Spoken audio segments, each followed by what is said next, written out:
ഒരു നല്ല ഉമ്മയുടെ മടിത്തട്ടില അള്ളാഹുവെ ദീനുള്ള അള്ളാഹുവിനെ ഭയമുള്ള മക്കൾ വളരുന്നത് നല്ല ഉമ്മമാരുടെ മടിത്തട്ടില. അതുകൊണ്ടാണ് നിങ്ങളെ ഇങ്ങനെ പറയുന്നത്. നിങ്ങൾ മനസ്സിലാക്കേണ്ടത് പ്രവാചകന്മാരാണെങ്കിലും ഉസ്താദന്മാരാണെങ്കിലും പെണ്ണുങ്ങളെ മാത്രം കുറ്റം പറയുന്നല്ലോ, അത് നിങ്ങളുടെ തെറ്റിദ്ധാരണയാണ്. നിങ്ങൾ നന്നാകണം, അത് ഞങ്ങളുടെ ആവശ്യമാണ്. നിങ്ങൾ നന്നാകണം, അത് ഞങ്ങളുടെ ആവശ്യമാണ്. നിങ്ങൾ നന്നായാൽ എന്റെ പ്രിയപ്പെട്ടവരെ ലോകം മുഴുവനും നന്നാകും. അതാണ് മനസ്സിലാക്കേണ്ടത്. ഒരു പെണ്ണ് നന്നായാൽ എന്റെ പ്രിയപ്പെട്ടവരെ ഒരു കുടുംബം നന്നാകും. പെണ്ണ് നല്ലവളായിരിക്കണം. ബാപ്പ നല്ലവനാണെന്ന് പറഞ്ഞിട്ട് കാര്യമില്ല.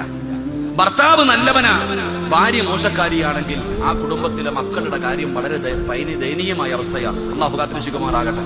അത് ഹാഫിദാണെങ്കിലും തങ്ങളാണെങ്കിലും നബിയാണെങ്കിലും അങ്ങനെ തന്നെ. ഞാൻ ചുമ്മാതെ പറഞ്ഞതല്ല. ഞാൻ ഒറ്റ ഉദാഹരണം ചോദിക്കട്ടെ. 950 വർഷം ദഅവത്ത് നടത്തിയ നബിയ മഹാനായ ശൈഖുൽ അംബിയ നൂഹ് നബി അലൈഹിസ്സലാം.